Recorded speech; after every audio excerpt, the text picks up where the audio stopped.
ایک شخص نے 2 نکاح کیے اور دونوں بیویوں کے ساتھ بڑا انصاف کا معاملہ کرتا تھا۔ تقدیر کا فیصلہ کہ دونوں ہی بیویوں کا ایک ہی وقت میں انتقال ہو گیا۔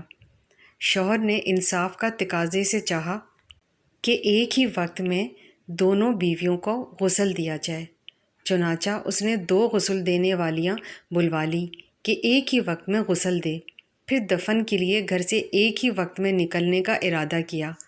اتفاق کہ گھر کا ایک ہی دروازہ تھا، چنانچہ دروازہ بنوانے والے کو بلایا اور دوسرا دروازہ بنا کر ایک ہی وقت میں دونوں کو نکالا اور دفن کر کے اپنے انصاف پر اللہ کی تعریف کی کہ اس نے انصاف کی توفیق دی۔ کسی رات ایک بیوی کو خواب میں دیکھا، وہ کہہ رہی ہے، میں آپ سے ناراض ہوں، اللہ آپ کو معاف نہیں کرے گا۔ شوہر نے کہا، لیکن بندی خدا کیوں؟ اس بیوی نے کہا، آپ نے اپنی دوسری بیوی کو نئے دروازے سے نکالا اور مجھے پرانے دروازے سے۔ مطلب یہ کہ دونوں بیویوں کو خوش رکھنا بہت مشکل ہوتا ہے۔ یہ بھی پڑھیں۔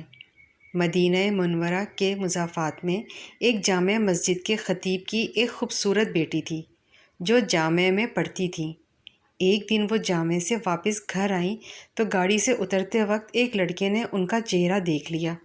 لڑکی بہت حسین و جمیل تھی۔ لڑکے کو پسند آئی۔ اس نے پتہ کیا لڑکی خطیب صاحب کی بیٹی تھی۔ لڑکے نے اسی دن سے صف اول میں نماز پڑھنے کا اہتمام شروع کیا۔ اذان سنتے ہی وہ مسجد کے دروازے پر پہنچ جاتا۔ نماز تک تلاوت قرآن میں مشغول رہتا تھا۔ 6-7 مہینے تک وہ اسی معمولات کا پابند رہا۔ اس کے بعد اس نے والد سے شادی کی خواہش کا اظہار کیا۔ والد نے کہا، ٹھیک ہے، دیکھ لیں گے، مناسب رشتہ۔ اس نے کہا کہ لڑکی میں نے دیکھ لی ہے۔ والد کے پوچھنے پر اس نے خطیب صاحب کی بیٹی کے بارے میں بتایا۔ اس نے کہا، یہ تو بہت اچھی بات ہے، امام صاحب سے ملتے ہیں۔ امیدین محلہ کے ساتھ امام صاحب کی خدمت میں حاضر ہوئے۔ امام نے لڑکے کے بارے میں پوچھا۔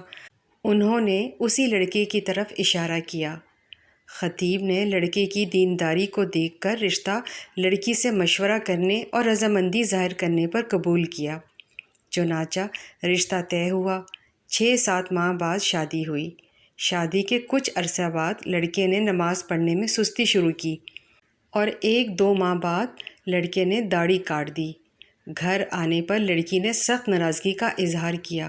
اس نے کہا کہ یہ نمازیں تو میں تمہیں حاصل کرنے کے لیے پڑھ رہا تھا، اب مقصد حاصل ہو چکا ہے، اب کیا ضرورت ہے؟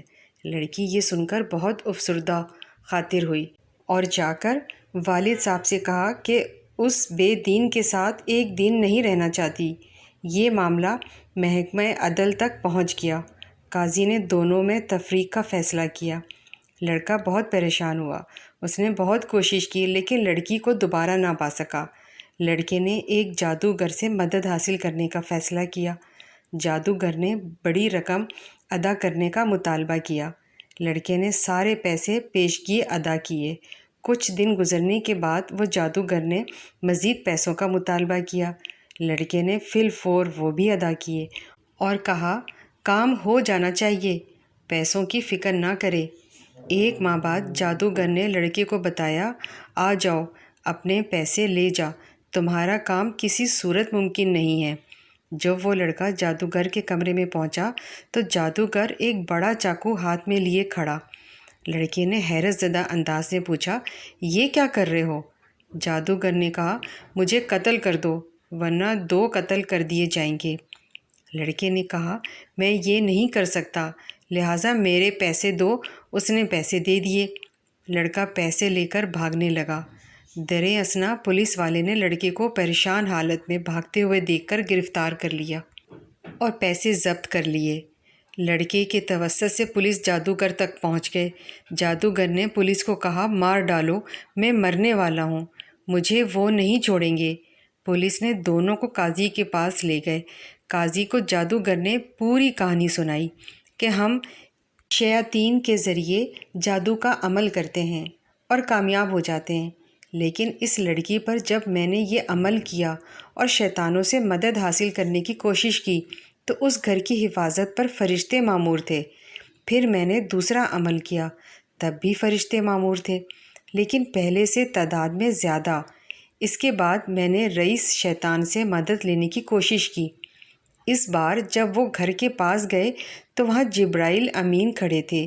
اس دن کے بعد سے اب مجھے وہ شیطانی گروہ مارنے پر تلے ہیں۔ قاضی حیران ہوا۔ اس نے خطیب صاحب کو بلایا۔ جب امام صاحب تشریف لائے تو انہوں نے پوچھا، کیا عمل کرتے ہو کہ فرشتے آپ کے گھر کی حفاظت پر مامور ہیں؟ اس پر انہوں نے پوچھا، کیوں، کیا ہوا؟ کیونکہ اس کو پتہ بھی نہیں تھا کہ یہاں کیا چل رہا ہے۔ جب انہوں نے امام صاحب کو پوری کہانی سنائی تو خطیب صاحب نے کہا کہ ہمارے گھر میں صبح روزانہ سورہ بقرہ کی تلاوت ہوتی ہے، اور جس گھر میں سورہ بقرہ کی تلاوت ہوتی ہے اس پر جنات اور شیاطین اثر نہیں کرتے۔ نیک خاندان کی حفاظت کے لیے اللہ پاک ایسے انتظامات فرماتا ہے۔ اللہ تعالیٰ ہم سب کے گھروں کو بھی ایسے ہی اپنے حفظ و امان میں رکھے، آمین۔ اگر آپ اس طرح کی ویڈیوز روزانہ دیکھنا چاہتے ہیں تو ہمارے چینل کو سبسکرائب کریں، لائک کریں اور بیل آئیکن کو آل کلک کریں۔